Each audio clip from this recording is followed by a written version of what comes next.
Praise lord. మరి ఈరోజు దేవుడు మనకి ఇచ్చిన కీర్తన 19వ కీర్తన. ఇది దావీదు రాసిన కీర్తన. మరి కీర్తన ధ్యానించుకుందాం. ఆకాశములు దేవుని మహిమను వివరించుచున్నవి, అంతరిక్షము ఆయన చేతి పనిని ప్రచురపరచుచున్నది. పగటికి పగలు బోధించుచున్నది, రాత్రికి రాత్రి జ్ఞానం తెలుపుచున్నది. వాటికి భాష లేదు, మాటలు లేవు, వాటి స్వరము వినబడదు. వాటి కొలనూలు భూమి అందంతటా వ్యాపించి ఉన్నది. లోక దిగంతముల వరకు వాటి ప్రకటనలు బయలువెళ్ళుచున్నవి. వాటిలో ఆయన సూర్యునికి గుడారము వేసెను. చూడండి, ఇక్కడ చూసుకున్నట్లయితే ఆకాశం చూసినప్పుడు నిజంగా దేవుని యొక్క మహిమ, ఆకాశం అంట దేవుని యొక్క మహిమను వివరిస్తుందంట. అంతరిక్షము మరి ఆ గెలాక్సీని చూసినప్పుడు దేవుడి యొక్క చేతి పనిని అవి ప్రచురపరుస్తున్నాయి. ఇక్కడ చూడండి, వాటికి భాష లేదు, వాటి పగటికి పగలు బోధిస్తుందంట. పగలు కూడా బోధిస్తుందంట. రాత్రి జ్ఞానాన్ని తెలుపుతుందంట. వాటికి భాష లేవు, అవి ఏమైనా మాట్లాడతాయా? అవి చూస్తే మౌనంగా ఉంటాయి. కానీ అవి మౌనంగా ఉంటూ చూడండి, దేవుని గురించి, దేవుని యొక్క మహిమను, ఆ దేవుని యొక్క శక్తిని, దేవుని యొక్క చేతి పనిని అవి ప్రచురపరుస్తూనే ఉన్నాయి. అవి చెప్తున్నాయి. చూడండి, ప్రతిరోజు అవి దేవుని గురించి సాక్ష్యమిస్తున్నాయి. రోమీలకు రాసిన పత్రికలో మనం చూసినట్లయితే 1వ అధ్యాయములో 19వ వచనం, 1వ అధ్యాయము 19వ వచనంలో రాయబడి ఉంటది. ఇక్కడ చూడండి, దుర్నీతి చేత సత్యమును అడ్డగించు మనుషుల యొక్క సమస్త భక్తిహీనత మీదను దుర్నీతి మీదను దేవుడి కోపం పరలోకము నుండి బయలుపరచబడుచున్నది. ఎందుకు అంటే, దేవుని గూర్చిన తెలియశక్యమైనదేదో అది వారి మధ్య విషితమై ఉన్నది. దేవుడు అది వారికి విషితపరచును. ఆయన అదృశ్య లక్షణములు అనగా ఆయన నిత్య శక్తియు, ఆయన దైవత్వము, జగతుత్పత్తి మొదలుకొని సృష్టింపబడిన వస్తువులను ఆలోచించటం వలన తేటపరచబడుచును గనుక వారు నిరక్తులై ఉన్నారు. చూడండి, అసలు సృష్టిని నిజంగా చూస్తుంటే అసలు సూర్యుడు, చంద్రుడు, ఆకాశము, నక్షత్రాలు, మరి అసలు ఈ సృష్టి అంతా కూడా అసలు దేవుడి యొక్క జ్ఞానం, ఆయన అనంత జ్ఞాని. అసలు అర్థం కాదు అసలు ఎట్లా అవన్నీ కూడా మరి శూన్యంలో ఎలా వేలాడుతున్నాయి ఏంటి అన్నది నిజంగా ఎవరికి అర్థం కాదు.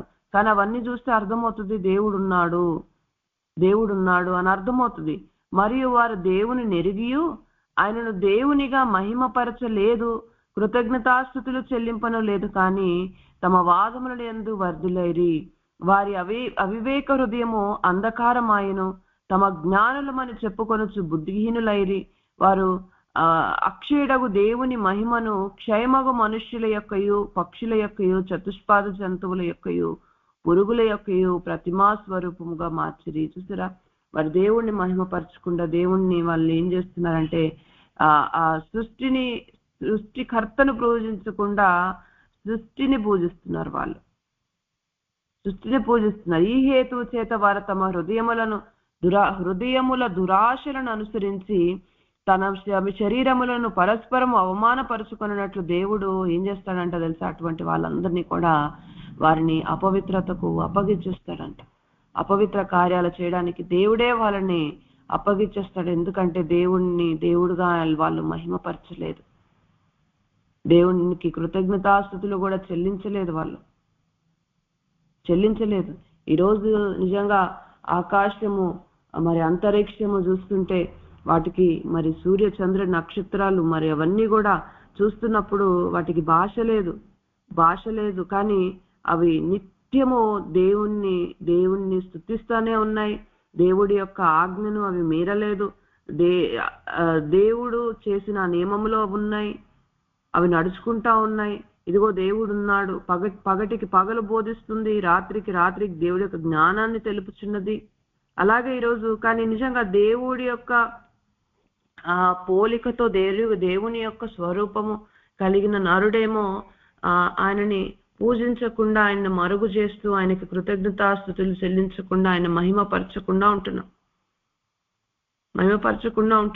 అందుకే చూడండి, మనము అనునిత్యము ప్రార్థన చేసేవారిగా, సాక్ష్యం చెప్పేవారిగా, సువార్త ప్రకటించేవారిగా అందరూ అందరూ మరి ఇదే పనిలో ఇదే చేసేవారిగా మనం ఉండాలి. నిజంగా దేవుడు నిన్ను నన్ను యెషయా గ్రంథంలో ఆ మాట ఉంటుంది, ఒకసారి చదువుకుందాం. యెషయా గ్రంథంలో 43వ అధ్యాయంలో 7వ వచనంలో నా మహిమ నిమిత్తము నేను సృజించిన వారిని, దేవుడు దేని కొరకు సృజించాడంట? నా మహిమ నిమిత్తం, ఆయన మహిమ నిమిత్తము నేను సృజించిన వారిని, నా నామము పెట్టబడిన వారందరినీ తెప్పించుమనంట. 10వ వచనంలో మీరు తెలుసుకొని నన్ను నమ్మి నేనే ఆయన నన్ను గ్రహించినట్లు మీరును నేను ఏర్పరచుకొని నా సేవకుడును నాకు సాక్షులు. మనం సాక్షులుగా ఉండడానికి, ఆ దేవుని యొక్క నామాన్ని మహిమపరచడానికి అదే అధ్యాయంలో 21వ వచనంలో నా నిమిత్తము నేను నిర్మించిన జనులు నా స్తోత్రమును ప్రచురము చేయుదురు. చూసారా, ఆయన నిత్యము స్తోత్రం ప్రచురం చేయడానికి దేవుడు నిన్ను నన్ను ఏర్పరచుకున్నాడు. ఈరోజు ఏర్పరచుకున్న మనము నిత్యము దేవుణ్ణి మహిమపరిచేవారిగా భూమి మీద మరి యేసు ప్రభు 17 యోహాన్ రాసిన 17వ అధ్యాయంలో ఆయన ఒక మాట అంటారు. ఆయన అంటాడు, తండ్రి మరి భూమి మీద నువ్వు ఇచ్చిన కార్యాలను సంపూర్ణంగా నేను ముగించి నీ నామాన్ని మహిమపరిచాను అంటాడు.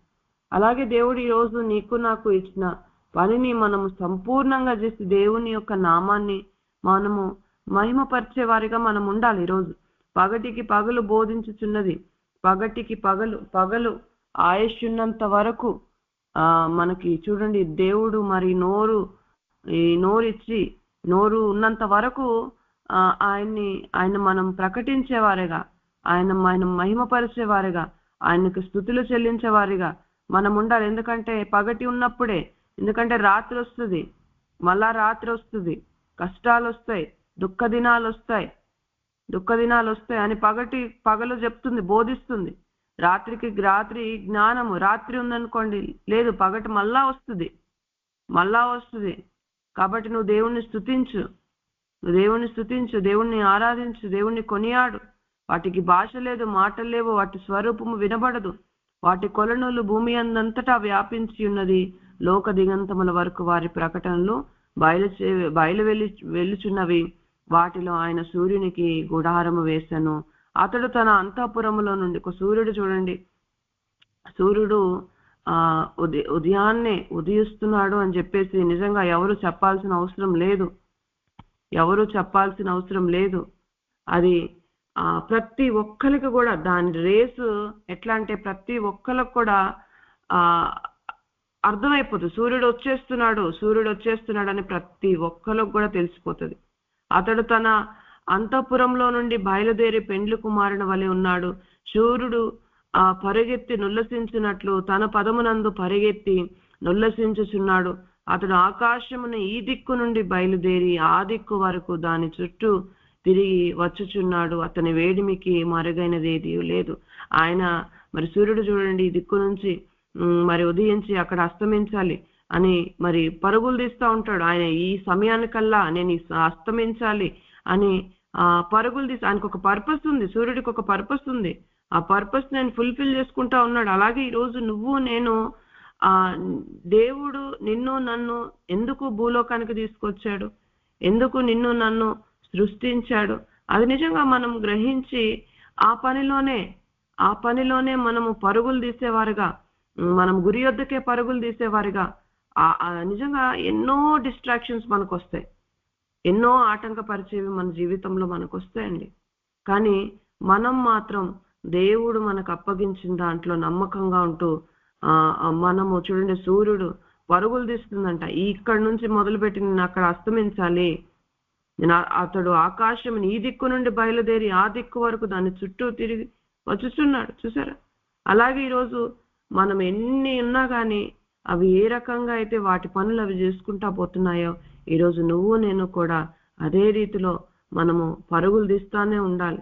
ఒక అథ్లెట్ చూడండి ఎంత ప్రిపేర్ అవుతాడు, ఆయన రేసు మరి కంప్లీట్ చేయడానికి కొంచెం డిస్ట్రాక్ట్ అయినా కానీ తను ఓడిపోతాడు.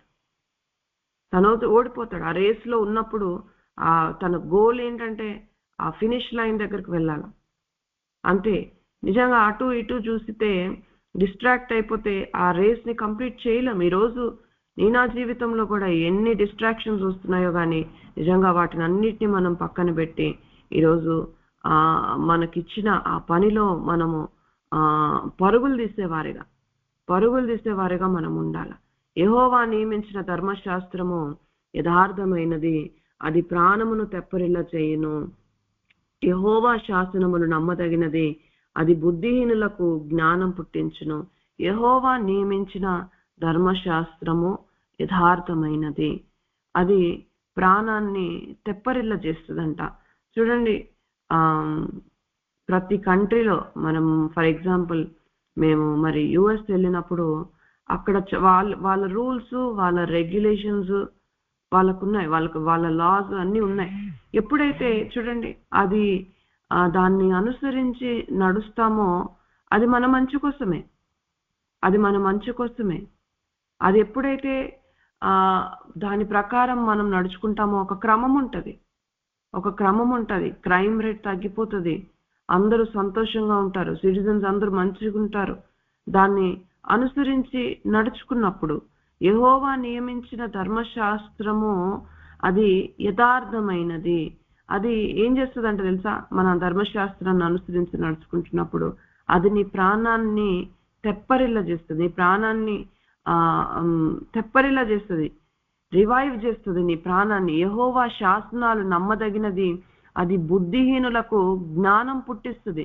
బుద్ధిహీనుడు ఆయన శాసనాలను అనుసరించి నడిచినప్పుడు, ఆయన రూల్స్ రెగ్యులేషన్స్ మనం ఎప్పుడైతే అనుసరించి నడుచుకుంటామో బుద్ధిహీనుడు ఏం చేస్తాడంట తెలుసా, ఆయన కోపమంతా కూడా కనపరుస్తాడంట.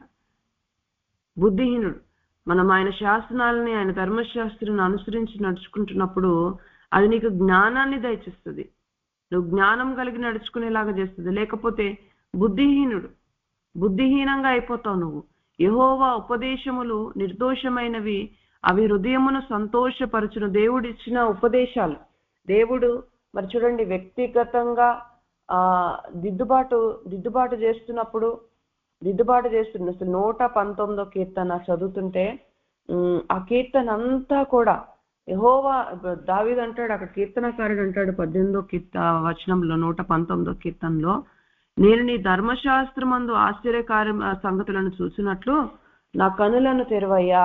ఈ ధర్మశాస్త్రంలో ఎన్నో ఆశ్చర్యమైన కార్యాలు ఉన్నాయి, అవి అన్ని కూడా నేను చూడాలి. నీ ఉపదేశమును నాకు బోధించు. 119వ కీర్తనలోనే ఇక్కడ 99, 98, 99, 100 వచనాలు చదువుకున్నట్లయితే చూడండి, నీ ఆజ్ఞలు నిత్యము నాకు తోడుగానున్నవి, నా శత్రువులకు మించిన జ్ఞానం అవి నాకు కలగజేయుచున్నవి. ఎప్పుడైతే ఆయన ఆజ్ఞలు అక్కడ పైన 97లో కూడా చూడండి, ధర్మశాస్త్రం నాకు ఎంతో ప్రియముగానున్నది, దినమల్లా నేను దాన్ని ధ్యానించుచున్నాను. దేవుడిచ్చిన ధర్మశాస్త్రం అది యథార్థమైనది, అది నీ ప్రాణాన్ని, దాన్ని మనం చదువుతూ ఉన్నప్పుడు మన ప్రాణము తెప్పరిల్లిపోతుంది. ఈరోజు నువ్వు నీరసించిపోయావేమో, ధర్మశాస్త్రాన్ని మనం చదవాలా, దినమెల్లా నేను దాన్ని ధ్యానించుచున్నాను, నీ ఆజ్ఞలు నిత్యము నాకు తోడుగానున్నవి. ఆ దేవుని యొక్క ఆజ్ఞలు అంటే నిత్యము తోడుగా పెట్టుకున్నాడు కాబట్టి శత్రువులకు మించిన జ్ఞానంతో పనిచేయగలుగుతున్నాడు. నీ శత్రువు నీ జీవితాల్లో నువ్వు ఓడిపోవాలంటే దేవుని యొక్క ఆజ్ఞలను మనం నిత్యం వాటిని మనకు తోడుగా పెట్టుకోవాలా. శత్రువు నిన్ను గెలుస్తుంది అంటే ఎక్కడో మనమే ఆజ్ఞలో పడిపోతున్నాం. నీ శాసనములను నేను ధ్యానించుచున్నాను, కావున నా బోధకులందరికంటే విశేష జ్ఞానం కలదు. నీ బోధకులు ఎవరైతే బోధిస్తున్నారో వారందరికంటే విశేషమైన జ్ఞానము మనకి రావాలంటే దేవుని యొక్క శాసనాలేంటి, శాసనాలని ఆయన ధ్యానిస్తున్నాడంట. నీ ఉపదేశములను నేను లక్ష్య పెట్టుచున్నాను, కాబట్టి వృద్ధుల కంటే నాకు విశేష జ్ఞానం కలదు. అందరూ అంటారు వృద్ధులకు జ్ఞానం ఉంటది అని చెప్తా ఉంటారు, వాళ్ళు చెప్పింది రైట్ అంటుంటారు. కానీ వృద్ధులకు మించిన జ్ఞానము మనకు కావాలంటే దేవుని యొక్క ఉపదేశాన్ని మనం లక్ష్య పెట్టాలి. దేవుడు నిన్ను దిద్దుబాటు చేస్తున్నప్పుడు, వ్యక్తిగతంగా దిద్దుబాటు చేస్తున్నప్పుడు, దేవుని యొక్క వాక్యం నిన్ను సరిచేస్తున్నప్పుడు, ఉపదేశిస్తున్నప్పుడు, మనం దాన్ని త్రోసివేసే వారిగా కాకుండా లక్ష్య పెట్టేవారిగా మనం ఉన్నప్పుడు నిజంగా వృద్ధులకు మించిన విశేష జ్ఞానం దేవుడు అంట మనకి దయచేస్తాడంట. విశేష జ్ఞానం. మరి ఈ లోకంలో అంటారు ముసలోళ్ళకి వాళ్ళందరూ కరెక్ట్ చెప్తారంట. కానీ వాక్యం అంటుంది ఈ రోజు నువ్వు ఆయన ఉపదేశాన్ని అంగీకరించి లక్ష్యం చేస్తే వారికి మించిన జ్ఞానం దేవుడు మనకి ఇస్తానంటున్నాడు. అది వస్తుంది అంటున్నాడు. ఆయన శాసనాలని నువ్వు ధ్యానిస్తే నీ బోధకులు నీకు ఎవరైతే బోధిస్తున్నారో వారికి మించిన జ్ఞానం నీకు దయచేస్తానంటున్నాడు. అదే ఆజ్ఞలను నువ్వు ఆయన నీ తోడుగా ఉంచుకున్నట్లయితే శత్రువులకు మించిన జ్ఞానముతో నువ్వు నడుచుకోగలుగుతావు. ఈరోజు యెహోవా ఉపదేశము నిర్దోషమైనవి, అవి హృదయమును సంతోషపరచును.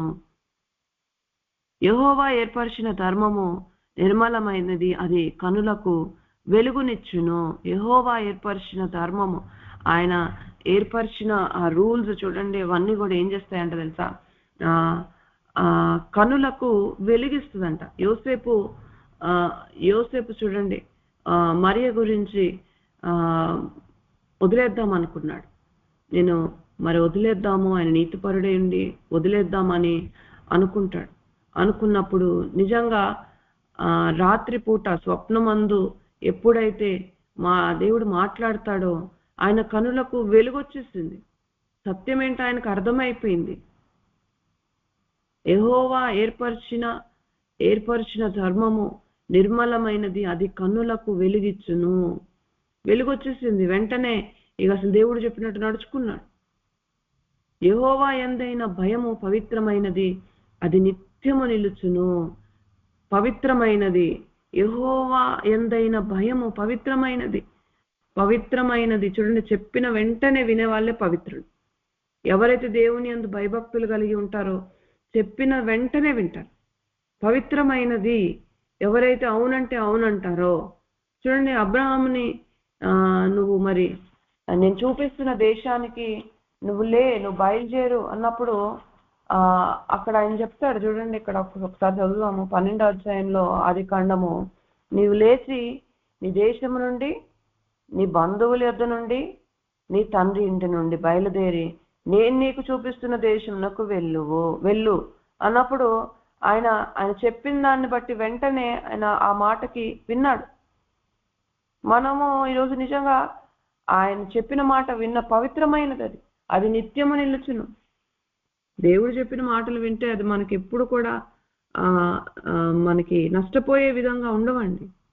యెహోవా యందైన భయము పవిత్రమైనది, అది నిత్యము నిలిచి. ఇప్పుడు వరకు కూడా మనం అబ్రహాము యొక్క సంతతిగా అబ్రహాముకి ఇంకా మనం జ్ఞాపకం చేసుకుంటానే ఉన్నాం. విశ్వాసులకు తండ్రిగా మనం జ్ఞాపకం చేసుకుంటూనే ఉన్నాం. యెహోవా న్యాయ విధులు సత్యమైనవి, అవి కేవలము న్యాయమైనవి. అవి బంగారము కంటేనో విస్తారమైన మేలిమి బంగారము కంటేనో కోరదగినవి.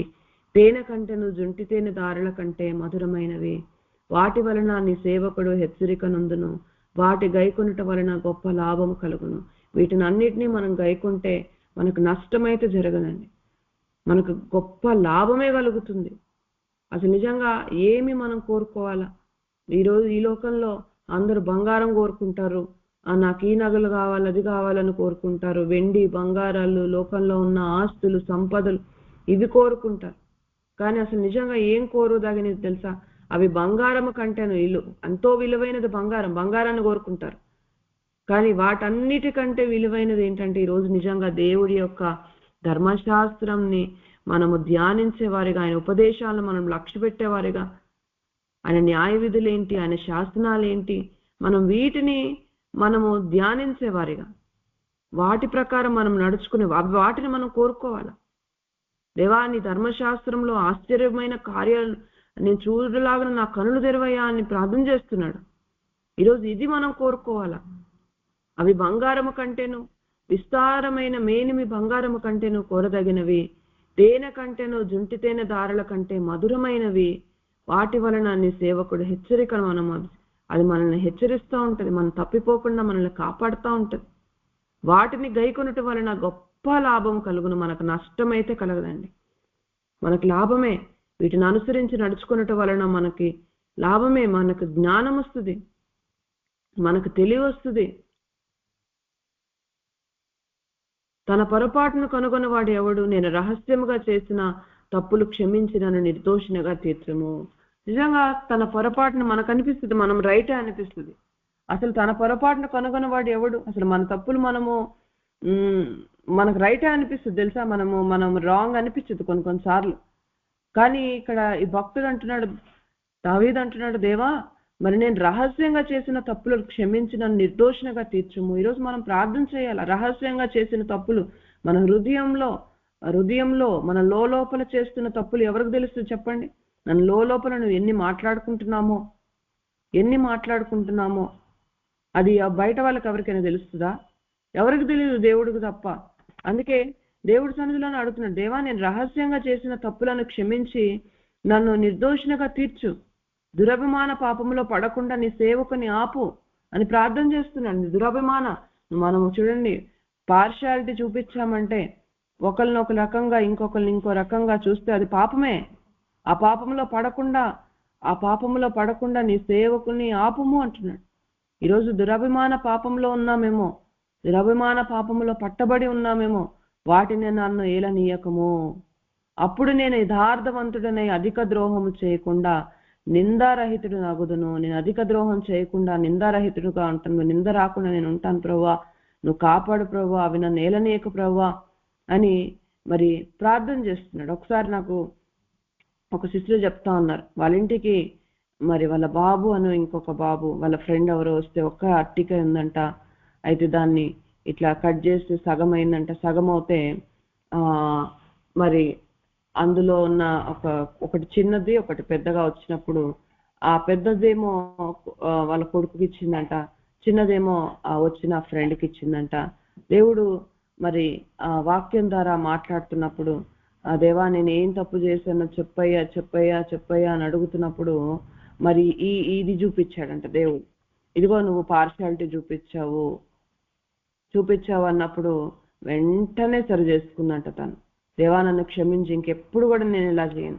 అలాగే ఈరోజు మనము ఏ విషయంలో దురభిమాన పాపంలో మనం పార్షియాలిటీ చూపిస్తున్నామేమో, ఆ పాపం నుంచి నన్ను ఏలనివ్వద్దు ప్రభా, నీ సేవకుల్ని ప్రభా నువ్వు ఆపు ప్రభా అని ప్రార్థన చేస్తున్నాడు దావీదు. ఈరోజు మనం కూడా దేవుడి సన్నిధిలో అడగాల, యెహోవా నా ఆశ్రయదుర్గమా, నా విమోచకుడా, నా నోటి మాటలు నా హృదయ ధ్యానము నీ దృష్టికి అంగీకారమగును గాక. మన నోటి మాటలు మన హృదయ ధ్యానం ఈ రెండు చాలా ఇంపార్టెంట్. హృదయము ఏది నిండి ఉన్నదో దాన్ని బట్టి నోరు మాట్లాడుతుంది. మన హృదయం అంతా ద్వేషం ఉందనుకోండి, దాన్ని బట్టి అదే మన నోరు మాట్లాడుతూ ఉంటుంది. నీ హృదయం అంతా దేవుని వాక్యంతో నింపబడి ఉంటే అదే మనం మాట్లాడతాం. ఈరోజు మన హృదయ ధ్యానం నువ్వు దేన్ని ధ్యానిస్తున్నావో ఈరోజు అదే మాట్లాడుతూ ఉంటాం. అవి దేవుని దృష్టికి అంగీకారంగా ఉన్నాయా లేవా? ఒకళ్ళ మీద కోపం ఉందనుకోండి, ఇంకా అదే మాట్లాడుతూ ఉంటాం, వాళ్ళ కోసమే చెప్తా ఉంటాం. ఈరోజు సరి చేసుకుందాం. దేవా నా నోటి మాట నా హృదయ ధ్యానం కూడా నీ దృష్టికి అంగీకారంగా ఉండాలి. ఈరోజు అంగీకారంగా లేదేమో, దేవుని దగ్గర అడుగుదాం, దేవా నన్ను క్షమించు, నా ఆశ్రయ దుర్గమా, నా విమోచకుడా, నా నోటి మాటలు నా హృదయ ధ్యానం నీ దృష్టికి అంగీకారంగా ఉండాలయ్యా. మరి దావీదే మరి ఈ రకంగా ప్రార్థన చేస్తున్నప్పుడు మనమే పాటివారం. తన పొరపాట్లు కనుగొనబడి ఎవరు చెప్పండి? మన పొరపాట్లు ఎవరు కనుగొనగలుగుతారు? దేవుడే. దేవుని దగ్గరికి వెళ్దాం, మనం దేవుని సన్నిధికి వెళ్దాం. దేవా నేను రహస్యంగా చేసిన తప్పులను క్షమించయ్యా, ఎవరికి తెలియదు నేను చేసిన తప్పులు, నీకు తప్ప నేను అనుకున్న మాటలు, ఆ హృదయంలో ఉన్న పగ, ద్వేషం, కోపం అన్ని నీకు తప్ప ఎవరికి తెలియదయ్యా. నేను రహస్యంగా చేసిన తప్పులను క్షమించి నన్ను నిర్దోషినిగా తీర్చవా అని చెప్పి బ్రతిలాడుకుంటున్నాను. కాబట్టి ఈరోజు మనం కూడా ఈ రకమైన ప్రార్థన చేద్దాం. దురభిమాన పాపంలో ఉన్నామేమో, నన్ను క్షమించయ్యా అని అడుగుదాం. దేవా ఈరోజు నా నోటి మాటలు నా హృదయ ధ్యానం ఎన్నో డిస్ట్రాక్షన్స్ నేను డిస్ట్రాక్ట్ చేస్తున్నామేమో. ఈరోజు ఎన్నో పరిస్థితులు నువ్వు దేవుని సన్నిధికి రాకుండా, దేవుని స్తుతించకుండా, దేవుని ఆరాధించకుండా, దేవునికి సమయం ఇవ్వకుండా చేస్తున్నాయేమో. మనమే ఈరోజు పరీక్షించుకుందాం, మేల్కుందాం. ఈరోజు అసలు సృష్టి మొత్తం దేవుణ్ణి మరి స్తుతిస్తుంది. కానీ ఆయన పోలికలో చేసిన నరుడు మాత్రం మరి ఆయన స్తుతించలేకపోతున్నాడు, ఆయన ఆరాధించలేకపోతున్నాడు. ఈరోజు పగటికి పగలు బోధిస్తున్నది, రాత్రికి రాత్రి జ్ఞానం తెలుపుతున్నది. మనం కూడా నిజంగా ఈరోజు మన నోరున్నంత వరకు, మన ఆయుష్ ఉన్నంత వరకు దేవా నేను నిన్ను ప్రకటిస్తానయ్యా, ఈ సాక్షిగా ఉంటాను ప్రభా, స్వార్థ ప్రకటిస్తాను ప్రభా. మనం ఇదే పనిలో ఉండాలి. ఎన్నో వస్తుంటాయి కానీ మనము వాటన్నిటినీ మనము అధిగమించి దేవుడిచ్చిన ఈ పనిలో మనము పరుగులు తీసేవారిగా మనం ఉందాం. మరి మాటలను బట్టి ఈరోజు సరి చేసుకుందాం. మరి దేవుడి యొక్క ఆజ్ఞలు, కట్టడలు, విధులు, ఉపదేశాలు, శాసనాలు వీటిని అనుసరించి వాటిని కోరుకుందాం. అవి వాటిని గైకొనడం వల్ల మనకి గొప్ప లాభం, మనకు నష్టమైతే ఉండదు, మనకు లాభం. కాబట్టి వాటిని అనుసరించి మనం నడుచుకుందాం, ధ్యానిద్దాం.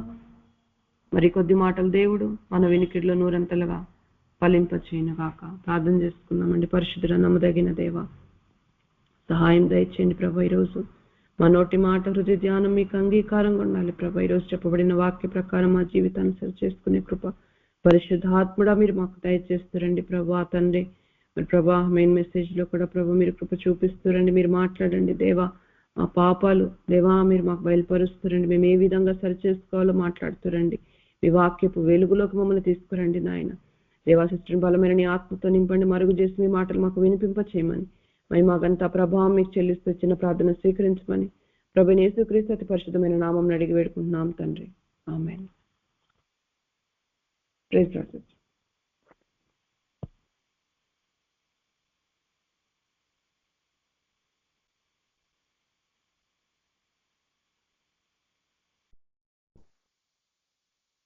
యెషయా గ్రంథం 60వ అధ్యాయం 14వ వచనం.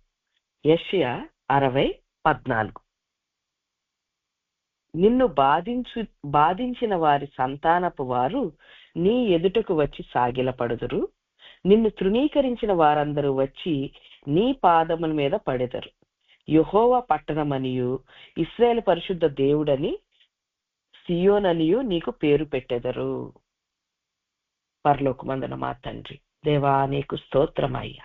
తండ్రి నీకు స్తోత్రం అయ్యా. తండ్రి మమ్మల్ని బాధించిన వారి సంతానపు వారు వచ్చి మా ఎదుట సాగిలు పడతారంటున్నాం తండ్రి. మమ్మల్ని తృణీకరించిన వారు వచ్చి మా పాదాల మీద పడతారంటున్నాం అయ్యా. మేము యెహోవా పట్టణమని ఇశ్రాయేలు పరిశుద్ధ దేవుని సియోనని మాకు పేరు పెడతారంటున్నాం. ఇది మా జీవితంలో జరగాలంటే మేమేం చేయాలి? మేము ఎలా ఉండాలి తండ్రి నాయన? ఈరోజు మీరు మాకు స్పష్టంగా నేర్పించండి, ప్రతి బిడ్డకి నేర్పించండి అయ్యా. తండ్రి నీకు స్తోత్రం. నన్ను మరుగుపరచుదేవ్, నేను కాదు నువ్వు మాట్లాడు తండ్రి. దేవా నీకు స్తోత్రం అయ్యా. తండ్రి ప్రతి ఒక్కళ్ళ హృదయం తెరిచి నువ్వే మాట్లాడమని యేసుక్రీస్తు నామంలో గోజాడి వేడుకుంటున్నాము తండ్రి. ఆమేన్.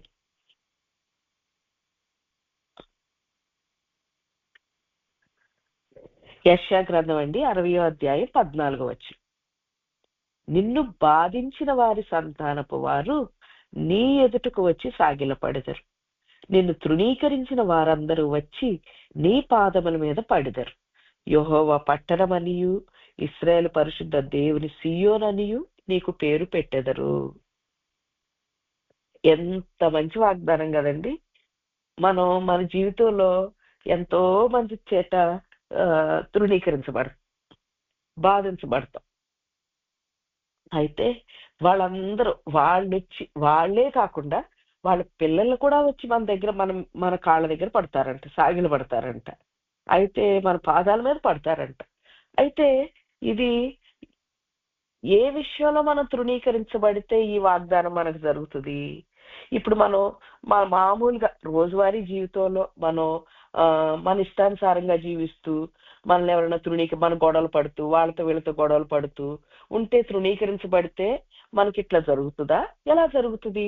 మనం 60వ అధ్యాయం యెషయా గ్రంథం 1వ వచనం చూసినట్లయితే, నీకు వెలుగు వచ్చి ఉన్నది, లెమ్ము తేజరిల్లుము, యెహోవా మహిమ నీ మీద ఉదయించెను.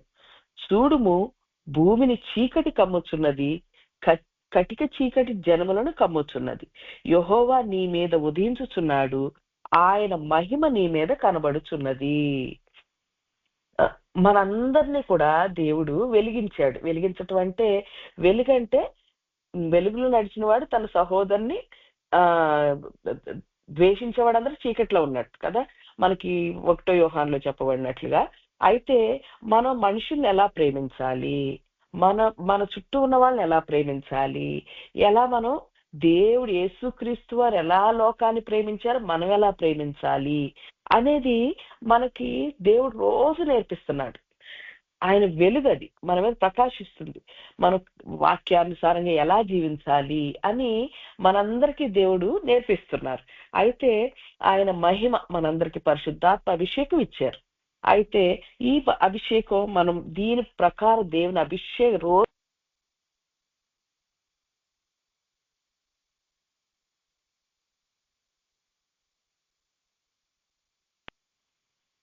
అయితే మనం ఆ ఇప్పుడు ఆ నీ మనం గనక దేవుడు మహిమ అంటే ఎందరు దేవుని ఆత్మ చేత నడిపించబడుదురో వారు దేవుని కుమారులు అనబడుదురు.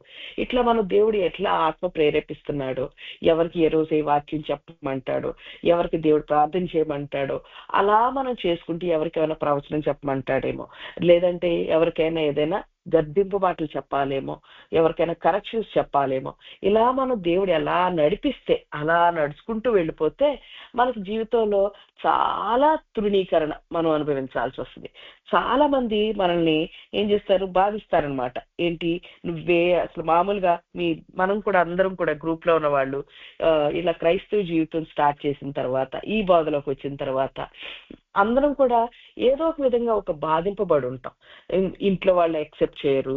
ఇంట్లో వాళ్ళు కూడా ఏంటి ఓ పెద్ద భక్తురాలాగా ఎప్పుడు ప్రార్థన ప్రార్థన ప్రార్థన ఏంటి, లేకపోతే ఎప్పుడు ఏంటి ఇట్లా తెల్లారి 4 గంటలకు లేచి ప్రార్థన చేయటం ఏంటి, ఇలా ఎంతో బాధించబడి ఉంటాం. ఇంకెవరికైనా మనం కనుక దేవుడు చెప్పమన్న మాటలు చెప్పినప్పుడు వాళ్ళు తృణీకరించి ఉంటారు. నాకు ఫస్ట్ ఒకసారి మా క్లాస్మేట్స్ ఒక అబ్బాయికి దేవుడు చూపించారనమాట. చూపిస్తే నేను అతనికి అయ్యగారికి అడిగాను, ఈ వాక్యాలు ఏంటి అయ్యగారు అంటే, అవి అయ్యగారు నాకు ఎక్స్ప్లెయిన్ చేసి నువ్వు చెప్పాలమ్మా అన్నారు. అంటే అయ్యగారు చెప్పమన్నారు కదా అని నేను కూడా అతను అమెరికాలో ఉంటాడు, కొంచెం హైఫైగా ఉంటాడు అనమాట.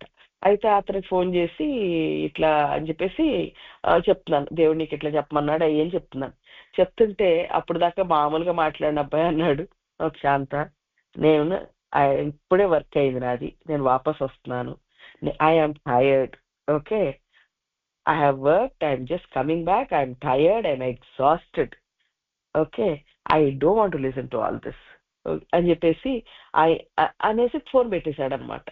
నాకు చాలా ఒకలాంటి అంటే తృణీకరించటం కదా, ఎవ్వరు నాతో ఎప్పుడు అట్లా మాట్లాడలేదు, చాలా షేమ్ అనిపించింది అనమాట. ఏంటి ఇతను ఇట్లా ఇంత తక్కువగా మాట్లాడేసి ఇట్లా పెట్టేశాడే అని చాలా బాధేసింది. బాధేసి అప్పుడు ఏంటి దేవా ఇట్లా నువ్వు చెప్పమంటేనే కదా చెప్పాను, ఎలా తృణీకరించబడ్డాను అని చెప్పేసి చాలా షేమ్ ఫీల్ అయ్యాను. ఆ తర్వాత మళ్ళీ 2-3 ఇయర్స్ తర్వాత మళ్ళీ అతనికి నేను కాల్ చేయలేదు.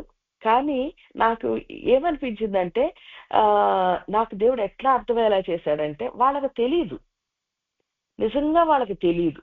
నా జీవితంలో నేను మా ఒక డాక్టర్గా, కొంచెం సొసైటీలో ఒక పేరున్న వాళ్ళలాగా, కొంచెం అంటే చూసే వాళ్ళకు కూడా, అంటే మా దగ్గర పనిచేసేవాళ్ళు వాళ్ళందరి దృష్టిలో వీళ్ళు ధనవంతులు ఇట్లా ఉండే ఇదిలో మాకు ఒక ఎలక్ట్రీషియన్ ఉండేవాడు అనమాట. మా ఇంటి అంతటికీ కూడా అతను ఎలక్ట్రికల్ వర్క్ అంతా చేశాడు.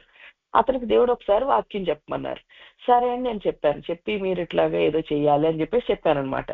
అంటే అంత కాన్ఫిడెంట్ గాను చెప్పలేవు. అలా చెప్తే అతను సరేనండి, ఓకే మేడం అని వెళ్ళిపోయాడు. వెళ్ళిపోయిన తర్వాత 6 నెలల కోవిడ్లో చనిపోయాడు అనమాట. నాకు భలే భయం వేసింది. అయ్యో నేనేమో భయపడుతున్నాను, వీళ్ళు ఏమంటారా అని అనుకుంటున్నాను, వాళ్ళు వినకపోతే చచ్చిపోతున్నారు జనం. అంటే ఇదంతా సీరియస్ కదా దేవుడు చెప్పే మాటలు. అదే ఆ మాటలు అతను లోబడి ఉంటే బతికేవాడేమో. అతను లోబడలేదు అని తృణీకరించేశాడు అని నాకు చాలా భయం వేసింది అప్పటి నుంచి. తర్వాత అప్పటి నుంచి దేవుడు ఎవరికేం చెప్పమంటే లేదు వాళ్ళు ఏమైనా అనుకోని నేను వెళ్ళి చెప్తా అని చెప్పేసి వెళ్ళి చెప్పడం మొదలుపెట్టా. ఆ తర్వాత దేవుడు ఏం చేశాడంటే నాకు మెల్లగా సాఫ్ట్ గా చెప్పటం, అంటే బతిమాలుతూ చెప్పాలి. ఆత్మవిషయం దీనులైన వారు ధన్యులు అని బతిమాలుతూ చెప్తూ ఉన్నాను అనమాట.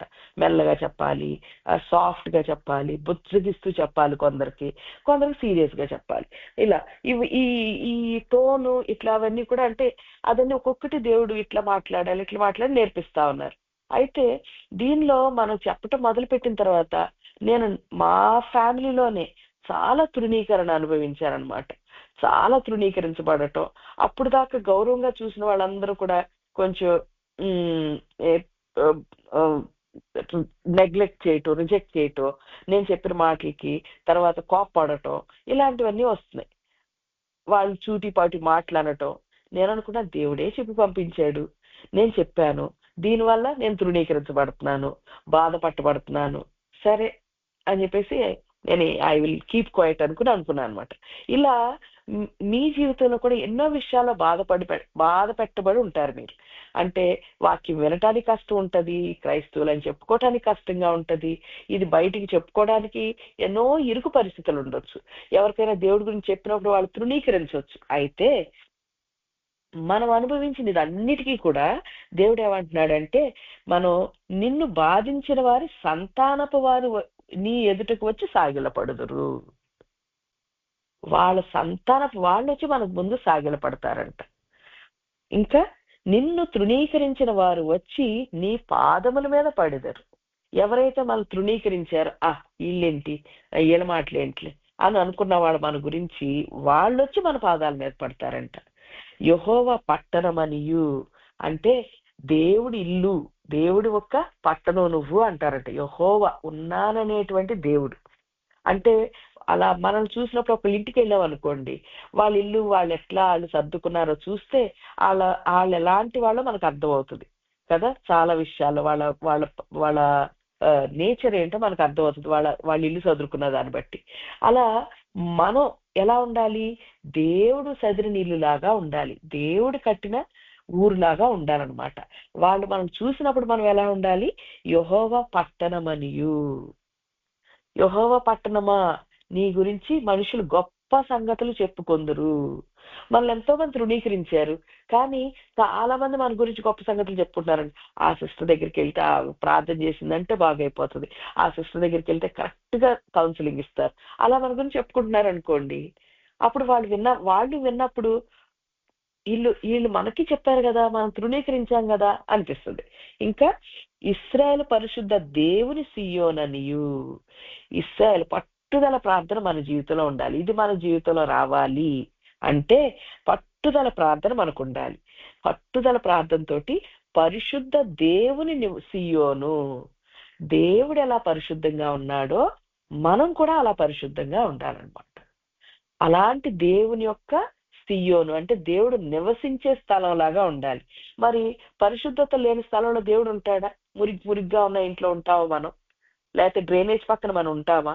ఉండం కదా. అలా దేవుడు మనలో ఉండాలంటే మన దేవుని పరిశుద్ధ సీయోను లాగా ఉండాలి. అయితే మనం ఉండటమే కాదు, మన చుట్టూ ఉన్న వాళ్ళకి మనం అలా కనిపించాలి. చూడంగానే వీళ్ళలో దేవుడు ఉన్నాడు అని వాళ్ళకి అనిపించాలన్నమాట. అని నీకు పేరు పెట్టుదురు, వాళ్ళు మనకి పేరు పెట్టాలి. అంటే వీళ్ళు నిజంగా దేవుడు భక్తులే అని వాళ్ళు మనకు పేరు పెట్టాలన్నమాట. అయితే ఈ మధ్య కాలంలో మా సొంత వాళ్ళలో కొంచెం నేను దేవుడు చెప్పిన విషయం చెప్పబట్టి వాళ్ళకి నా మీద బాగా తృణీకరణ, ద్వేషం వచ్చేసింది. ఆ డిఫరెన్స్ వచ్చింది అనమాట. ఒక 2-3 years వాళ్ళు కొంచెం నన్ను బాధ పెట్టడం కానీ దూరంగా ఉండటం అట్లా జరిగింది. అయితే ఈ మధ్య కాలంలో మొన్న దేవుడు అన్నారు వాళ్ళ ఇంటికి పిలవండి అన్నారు. అంటే నేను అనుకున్నా, అయ్యో దేవ ఇన్ని రోజులు వెళ్ళొద్దు అన్నావు, ఇప్పుడు పిలవమంటున్నావు అనుకుని సరే అని చెప్పి పిలిచి తర్వాత అలా వాళ్ళ ఇంటికి వచ్చినప్పుడు క్రిస్మస్ డే మేము మళ్ళీ వాళ్ళందరూ కలుసుకుందాం అనుకున్నారు అని ప్లాన్ వేశారు. మళ్ళీ క్రిస్మస్ డేకి వాళ్ళు వచ్చారనమాట. వచ్చి వాళ్ళు వెళ్ళిపోయిన తర్వాత వాళ్ళు చాలా సంతోషంగా వెళ్ళారంట. దేవుడు మాకు చెప్పిన విషయం, చాలా సంతోషంగా వెళ్ళారు. మా ఫ్యామిలీలో ఉన్న నెమ్మది ఇవన్నీ చూసిన తర్వాత వాళ్ళకి కూడా అబ్బా ఎంత నెమ్మదిగా ఉన్నారే వీళ్ళు. మిగిలిన వాళ్ళ కుటుంబంలో చూస్తే ఒకళ్ళ మీద ఒకళ్ళు అరుచుకోవటం కానీ, చికాకులు పడటం కానీ, పిల్లల మీద అరవటం కానీ ఇలా ఉంటే, మా ఇంట్లో అంతా క్వైట్ గా నెమ్మదిగా ఉన్నాం. ఆ నెమ్మది అవి చూసినప్పుడు వాళ్ళకి ఆ ఆ, అది అంటే వీళ్ళ దగ్గర దేవుడు ఉన్నాడు కాబట్టి, ఇంత ప్రార్థన చేస్తారు కాబట్టి వీళ్ళు ఎంత నెమ్మదిగా ఉన్నారు అనేటువంటి ఆ భావన వాళ్ళకి వచ్చింది. మరి ఇంతకు ముందు అయితే ఎన్నోసార్లు కలిసాం, ఎన్నోసార్లు వచ్చారు, కానీ ఈ గ్యాప్ వచ్చిన తర్వాత వాళ్ళ మనసులో అది బాగా అర్థమైంది. అయితే ఇప్పుడు ఇంతకు ముందంతా మరి దేవుళ్ళో ఉన్నందుకు నన్ను తృణీకరించారు. ఇప్పుడు ఆ రిజల్ట్ చూస్తున్నారు, ఓ దేవుళ్ళో ఇలా ప్రార్థనలో ఉంటే లైఫ్ ఇంత నెమ్మదిగా, ఇల్లంతా పీస్ఫుల్ గా ఉంటది అనేటువంటిది వాళ్ళు చూడగలుగుతున్నారు అనమాట. చూడగలుగుతుంటే ఇప్పుడు మనం అలా ఇలా మనం బైబిల్ ఎగ్జాంపుల్ చూసుకున్నట్టయితే, ఇస్రాయేల్ అంటే యాకోబు దేవుడు. యాకోబుకి సంతానం చూసినట్లయితే, యాకోబుని చూసినట్లయితే నిజంగా యాకోబుకి తల్లిదండ్రుల వైపు నుంచి అన్యాయమే జరిగింది. ఆస్తంతా అసలైతే యాకోబుకి రావాలి, చాలా వరకు రెండింతలు ఆస్తి రావాలి. కానీ వాళ్ళ అమ్మ నాన్న ఏమన్నారు, ఆస్తి దేవుడు వెళ్ళిపో, నువ్వు ఇక్కడి నుంచి, ఎందుకు మీ అన్నయ్య ఇక్కడ ఉంటే చంపేస్తాడేమో, మీ మామూలు ఇంటికి వెళ్ళిపోయి అక్కడికి వెళ్ళి పెళ్లి చేసుకో, ఇక్కడ వద్దు, మళ్ళీ నువ్వు ఉండి ఇక్కడ చనిపోయే కంటే వెళ్ళిపోయి పారిపోయి బతుకున్నట్టుగా మంచిది అన్నారు. అంటే నిజమే కదా అని చెప్పేసి అతను వాళ్ళ అమ్మా నాన్నలను వదిలి వాళ్ళ అమ్మా నాన్న పాట విని అతను ఏం చేశాడు, వాళ్ళ మేనమావ వాళ్ళ ఇంటికి వెళ్ళాడు. అక్కడికి వెళ్ళాక యాకోబుకి అతనికి ఎంత అన్యాయం జరిగిందో మనకు తెలుసు. ఒక కూతురిని రేచల్ని ఇస్తానని చెప్పి లియా నుంచి పెళ్లి చేశారు. తర్వాత 10 సార్లు అతని జీతం మార్చేశారు. అంటే అంత అన్యాయం జరిగింది.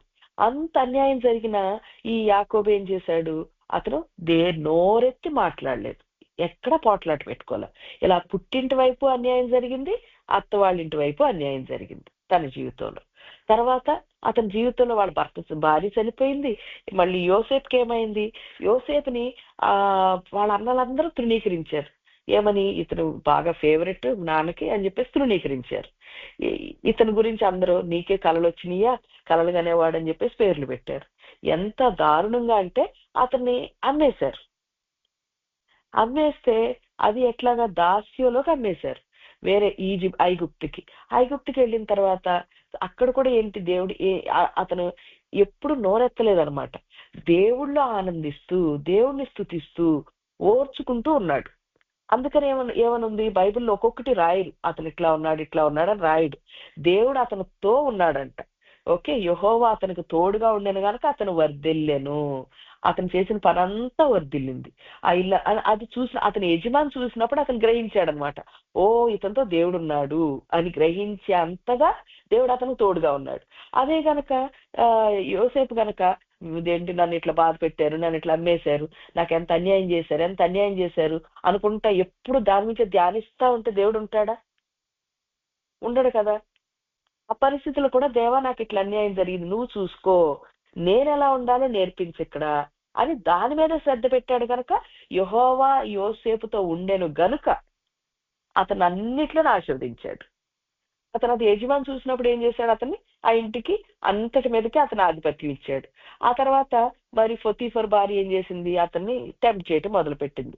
తర్వాత అమ్మాయి కూడా అతని మీద ఇట్లా నింద వేసింది, ఇతను నన్ను ఇట్లా చెరపబోయాడు అని చెప్పి. అయితే అతను తీసుకెళ్లి జైల్లో పెట్టారు. జైల్లో పెట్టినప్పుడు కూడా అతనితో యెహోవా అతనికి జైల్లో దేవుడుగా ఉన్నాడంట. అందుకని ఏమైంది, జైల్లో కూడా అతను బాగా వర్ధిల్లటం మొదలు పెట్టాడు. ఆ జైలుకి అధిపతి చూసి, ఓ ఇతను దేవుడు ఇతనికి తోడుగా ఉన్నాడని జైల్లో ఉన్న అందరి కీసు అతనికి ఇచ్చేసి అందరికీ పరిచయం చేయడానికి అతనికి అవకాశం ఇచ్చాడు. అతను ఆ తర్వాత అక్కడ ఉన్న వాళ్ళందరికీ చెప్తూ కళలు చెప్పడం మొదలు పెట్టాడు, కళ్ళ అర్థం చెప్పాడు. తర్వాత మరి ఆ దేశపు రాజుకే అతనికి ఆ కళకి అర్థం చెప్పాల్సిన అవసరం వచ్చింది. తర్వాత అతను ప్రైమ్ మినిస్టర్ అయిపోయాడు. మరి ఇలా అతని జీవితంలో జరిగిన అన్ని అన్యాయాలు, అన్నయ్యలు అమ్మేయటం, అతను తట్టుకున్నాడు, ఇంకా ఓపిక్గా ఉన్నాడు. తర్వాత పొతీఫర్ భార్య అతని మీద నిందేసినప్పుడు అందరూ అని ఉంటారు, చూసావా వీడు పెద్ద గొప్పోడు అనుకున్నాడు కానీ ఎట్లాంటోడో చూడు అని ఉంటారు కదా. ఓకే, యజమానురాల మీదే చేతులేశాడు అని అనుకుని ఉంటారు కదా. ఎంత ఎంత తక్కువగా మాట్లాడుంటారు. పొతీఫర్ అతను పొతీఫర్ ఇంట్లో ఉన్నప్పుడు అతను ఎంత తృణీకరించాడు. చివరికి ఇతను ప్రైమ్ మినిస్టర్ అయిపోయినప్పుడు ఏమైంది, ఇతను పొతీఫర్ వచ్చి అతనికి సెక్యూరిటీ గార్డ్ లాగా ఉండాల్సి వచ్చింది. అతను సెక్యూరిటీ ఇవ్వాల్సింది ఎవరు? అతను తృణీకరించిన ఆయన వచ్చి రోజు సెల్యూట్ కట్టాల్సి వచ్చింది. ఎలా మార్చేశాడండి దేవుడు పరిస్థితి? ఇతను నోరెత్తలేదు. ఆ తర్వాత వాళ్ళ అన్నయ్య వాళ్ళందరూ వచ్చారు. వచ్చి వాళ్ళందరికీ ఇతను యోసేపు మా తమ్ముడని తెలియదు గనక అతని కాళ్ళ మీద అతని ముందు సాష్టాంగ పడ్డారు. వాళ్ళందరూ పడి మేము అక్కడి నుంచి వచ్చాం, మాకు ధాన్యం కావాలి అని అతని దగ్గర కొనుక్కుని వెళ్ళారు. మరి అతను ఎవరైతే బాధ పెట్టారో మరి వాళ్ళ పిల్లలు కూడా వచ్చారేమో. ఆ తర్వాత వాళ్ళందరూ వచ్చినప్పుడు వాళ్ళ ఫ్యామిలీస్తో వచ్చినప్పుడు వాళ్ళందరూ కలిసి సాష్టాంగ పడ్డారు కదా. అయితే వాళ్ళు భయపడ్డారు కూడా, మమ్మల్ని ఇప్పుడు ఏమైనా చేస్తాడేమో అని. అయితే యోసేపు అయితే వాళ్ళని, నేను మీకేమీ చేయను, ఎందుకంటే దేవుడే ఇది ప్లాన్ వేసి నన్ను ముందు పంపించాడు అని చెప్పేసి వాళ్ళకి ధైర్యం చెప్పాడు. అప్పుడు వాళ్ళ ఫ్యామిలీలో పిల్లలందరూ వచ్చి అతని ముందుకు సాష్టాంగపడి మమ్మల్ని బతికిచ్చే బాబాయ్ అని ఉంటారు కదా. మరి వాళ్ళందరికీ రికగ్నైజ్ చేశాడు ఇతనిలో దేవుడు ఉన్నాడు అని. అందుకని తండ్రి ఏం చేశాడంటే అతనికి 2 ఆశీర్వాదం ఇచ్చాడు.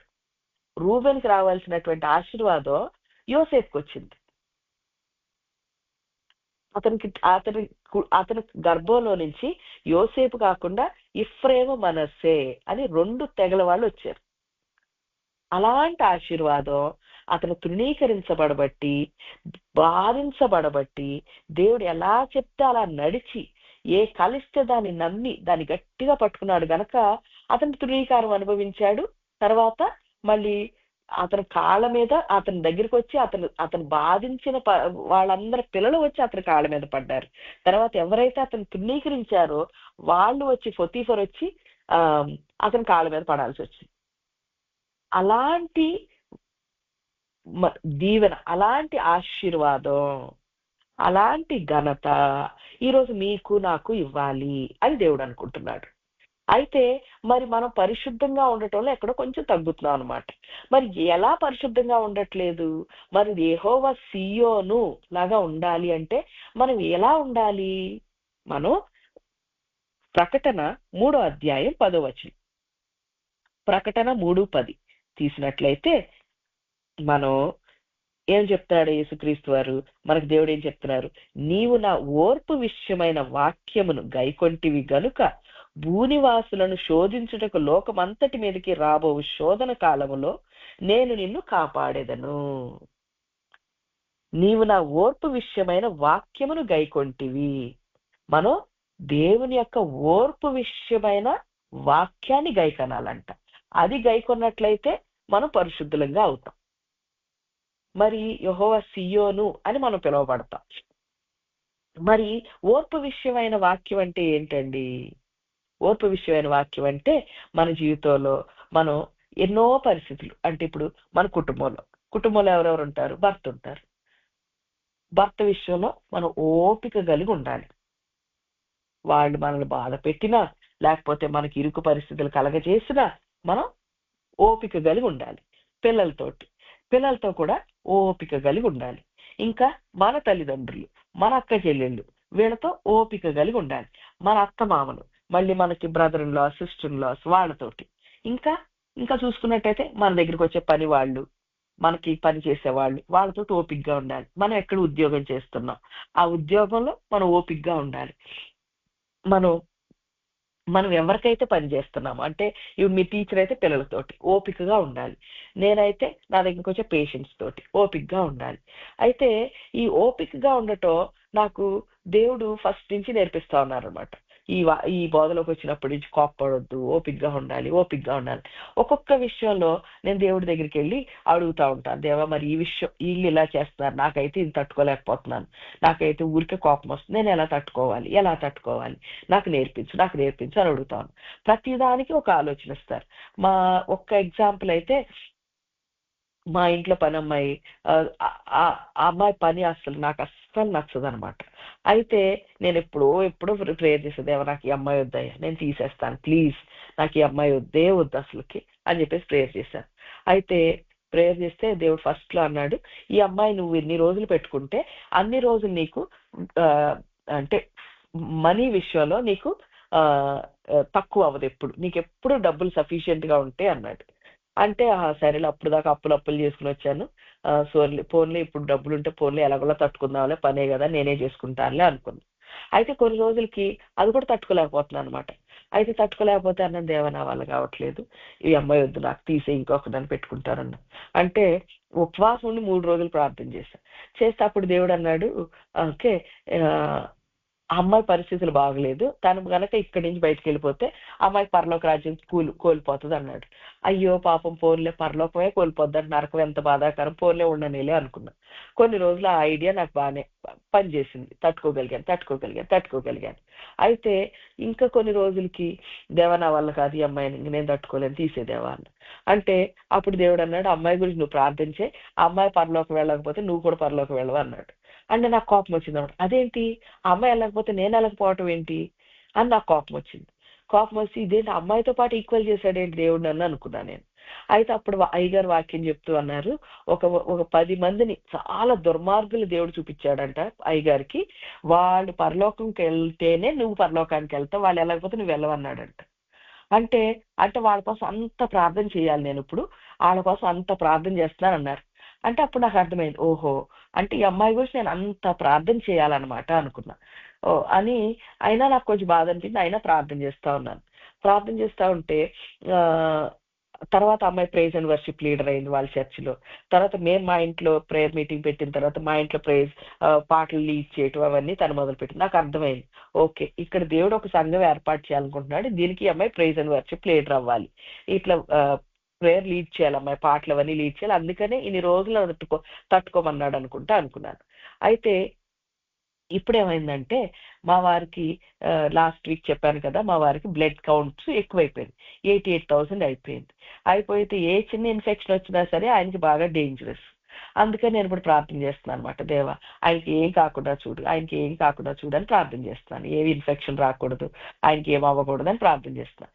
ఇప్పుడు నాకు ఆ అమ్మాయి అన్యాయం చేసినా, నాకు ఇంట్లో నాకు పనులు ఎవరైనా అన్యాయం చేసినా, ఏం చేసినా నేను నోరు మూసుకుని ఉంటున్నాను అనమాట. అయితే మా స్టాఫ్ అమ్మాయి అడుగుతుంది, ఎలా మేడం మీరు ఇట్లా తట్టుకుంటున్నారు అని. నేను నా అమ్మ, విధవరాలు కావటం కంటే ఇది తట్టుకోవటం బెటర్ కదా, ఏది బెటర్ చెప్పు, ఇదే బెటర్ కదా, అట్లీస్ట్ ఇది చూసి నా జీవితంలో కష్టం రాకుండా దేవుడు చూస్తే చాలు ఇంకా అని చెప్పేసి ఏదైనా అసలు నోరెత్తకుండా తట్టుకుంటున్నాను అనమాట. అయితే నాకు అప్పుడు అర్థమైంది, ఏంటి teach me to number my days that I my gain a heart of wisdom. Okay, నా దినములు ఎన్ని ఉన్నాయో నాకు చెప్పు దేవా అని ఉంటుంది కదా కీర్తన 90లో. అప్పుడు నాకు జ్ఞానం కలిగిన హృదయాన్ని ఇవ్వని, అలా నిజంగానే నాకు teach me to number my days that I might gain a heart of wisdom బాగా అర్థమైంది అనమాట. అసలు మనకి ఇన్ని తక్కువ రోజులు ఉన్నాయి అని అర్థమైతే గనక ఎవరినైనా తట్టుకోగలుగుతాం. ఫోన్లే ఎందుకు వాళ్ళని అనటం, ఫోన్లే వదిలే, మనకున్నాయే తక్కువ రోజులు, ఎందుకు ఫోన్లే అనిపిస్తుంది. అలా ఓర్పు విషయం ప్రతి విషయంలోనూ మరి ఎక్కడో మనం ఓర్పు కోల్పోతున్నాం.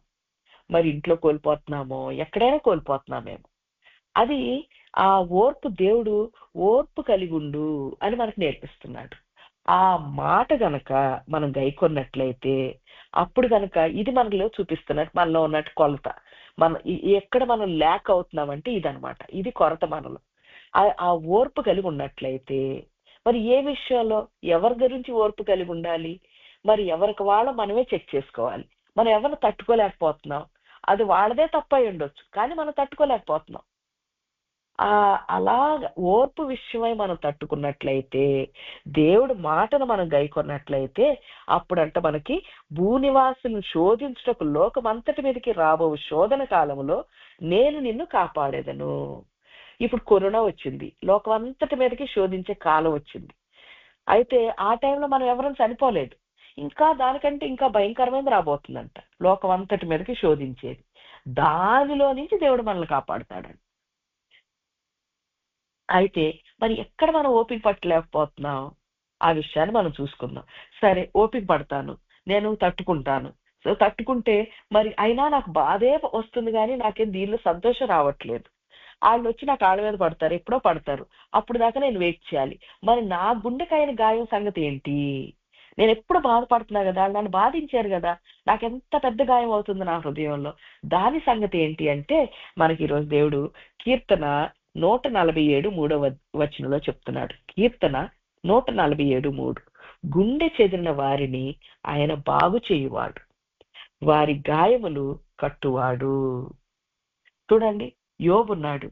యోబు ఆయన గుండె చెదిరిపోయింది. యాక్చువల్లీ పిల్లలంతమంది చనిపోయారు, ఆస్తంతా పోయింది, భార్య వచ్చి అసహించుకుంటుంది, ఫ్రెండ్స్ వచ్చి నువ్వే తప్పు చేసావు అంటున్నారు.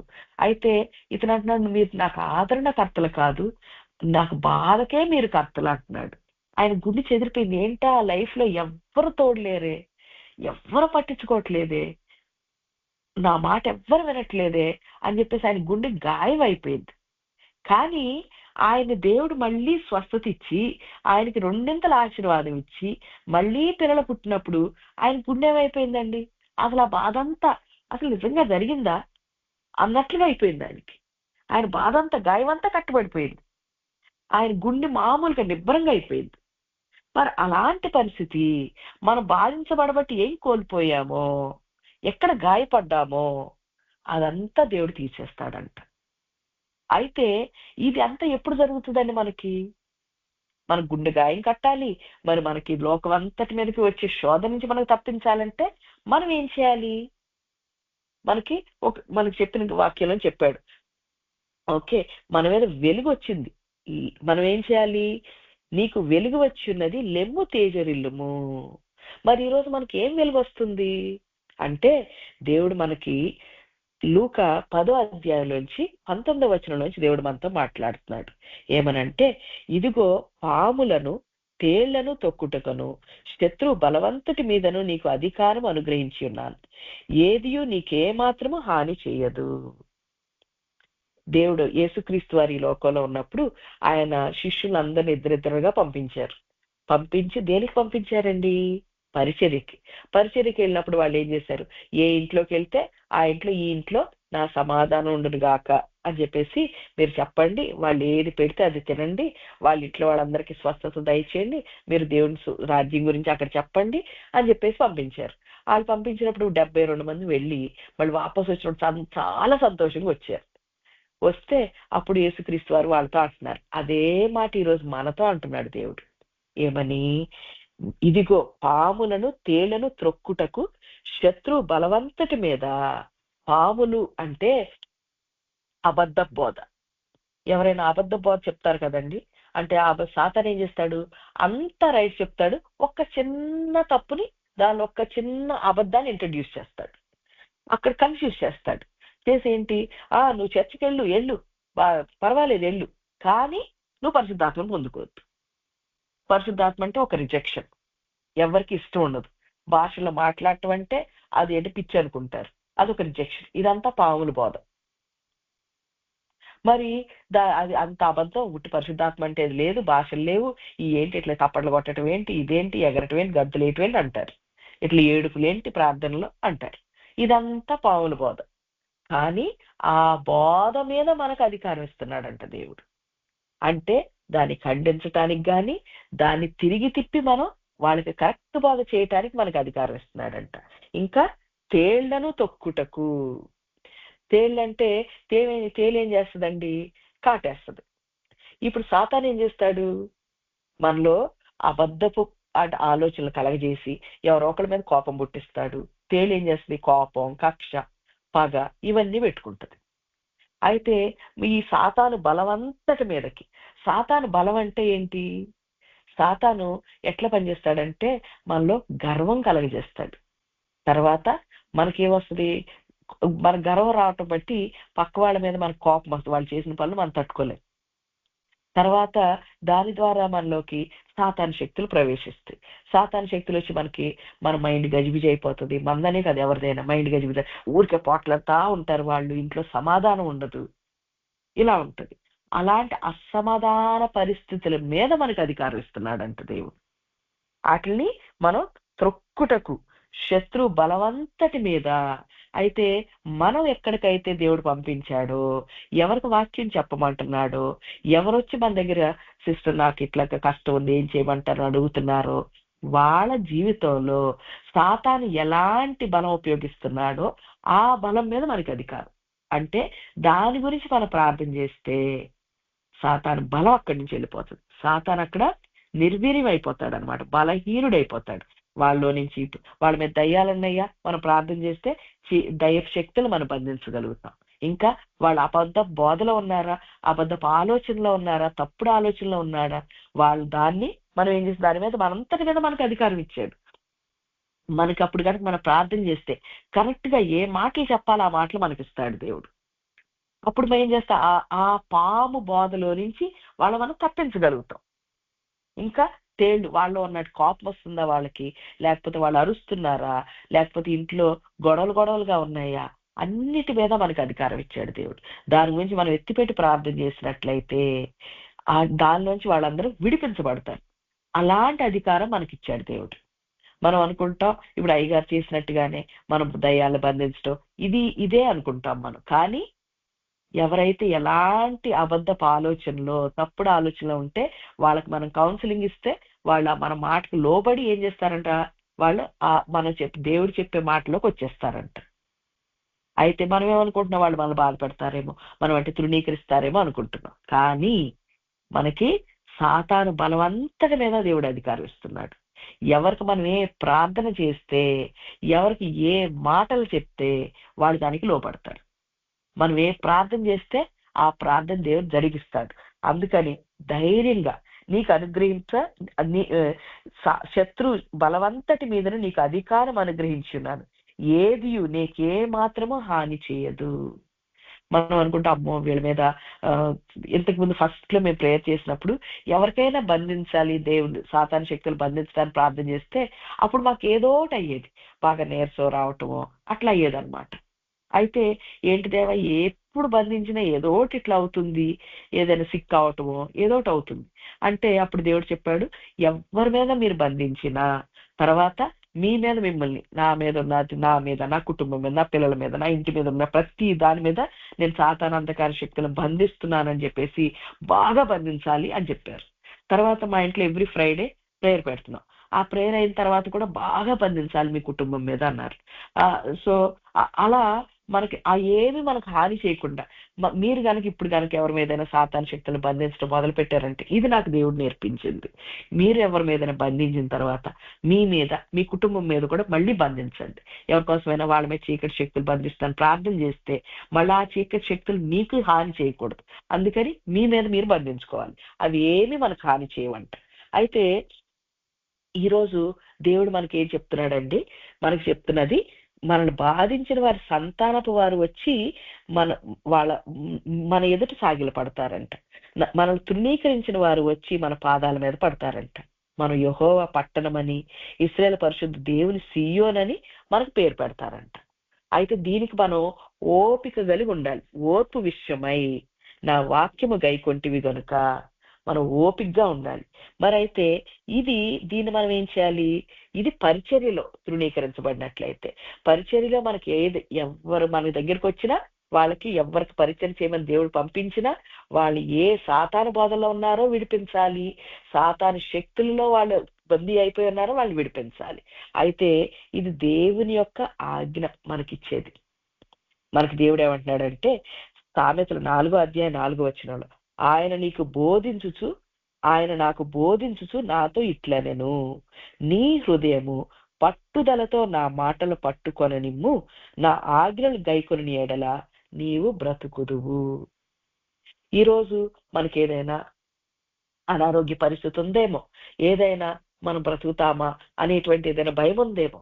అయితే ఈ ఆజ్ఞను మనం గనక పట్టుదలతో మనం పట్టుకున్నట్లయితే, వీటిని గైకొన్నట్లయితే మనం బ్రతుకుతాం. అయితే పట్టుదలతో పట్టుకోవటం ఏంటండి, మనం ఏం చెప్తాం, మన పిల్లలకి ఏం చెప్తాం, నువ్వు ఫస్ట్ రావాలి, క్లాస్లో బాగా చదువుకుని ఫస్ట్ రావాలి, వాళ్ళకంటే నువ్వు బాగా చదువుకోవాలంటాం. మన పిల్లలు ఏం చేస్తారు, బాగా గట్టిగా పట్టుకుని మా మమ్మీ చెప్పింది నేను ఫస్ట్ రావాలని బాగా చదువుకుంటారు. వాళ్ళు అలా ఫస్ట్ ర్యాంక్ వస్తారు. వాళ్ళు అప్పుడు పట్టుదలతో పట్టుకున్నట్టు కదా. అలా ఇప్పుడు మనం చూడు ఈ స్పీచ్ ఇవ్వాలి నువ్వు అని చెప్తాం పిల్లలకి. నీ క్లాస్లో ఇట్లా మీకు అంటే ఈ ఏదైనా ఎలక్యూషన్ కాంటెస్ట్లు కానీ స్పీచ్ కాంటెస్ట్లు కానీ నువ్వు బాగా ఫస్ట్ రావన్నా బాగా ప్రాక్టీస్ చేయి, ఇలా చేయి ఇలా చేయి అని చెప్తా. మన పిల్లలు కూడా అట్లా ప్రాక్టీస్ చేసి వాళ్ళు కూడా అట్లాంటి టెస్ట్ అదేంటి స్పీచ్ కాంటెస్ట్లు వాటిల్లో వాళ్ళు గిఫ్ట్ తెచ్చుకోవడానికి ప్రయత్నిస్తారు. వాళ్ళు రన్నింగ్ రేస్ చేస్తుంటే మనం వాళ్ళు ఎంకరేజ్ చేస్తాం, నువ్వు బాగా పరిగెత్తాలి, ఓకే, అటు ఇటు చూడబాకు, దిక్కులు చూడబాకు, స్ట్రైట్ గా పరిగెత్తు అని చెప్తాం. వాళ్ళ చేయటం వలన వాళ్ళు దానిలో అది విన్ అవ్వగలుగుతారు. అయితే దేవుడు మనకి ఈరోజు ఏం చెప్తున్నాడు? ఓపికగా ఉండు అంటున్నాడు. దీన్ని మనం గట్టిగా పట్టుకోవాలి. నేను గట్టిగా పట్టుకుంటా, ఏ పరిస్థితి వచ్చినా నేను వదిలిపెట్టను. ఎవరు డిస్ట్రాక్ట్ చేసినా, ఎవరు విసిగించినా, ఎవరు చికాకు పెట్టినా నేను ఓర్పు వదిలిపెట్టను, ఓర్చుకుంటాను అని పట్టుదలతో దేవుడు చెప్పిన ఈ మాటలు మనం గట్టిగా పట్టుకోవాలి. అది పట్టుదలతో పట్టుకోవటం అంటే, వదిలిపెట్టకుండా ఉండటం అంటే. పట్టుదలతో నీ హృదయం పట్టుదలతో నా మాటలకు పట్టుకొని నిమ్ము అంటే, పట్టుదలతో పట్టుకుంటే ఎప్పుడు మనం మర్చిపోం.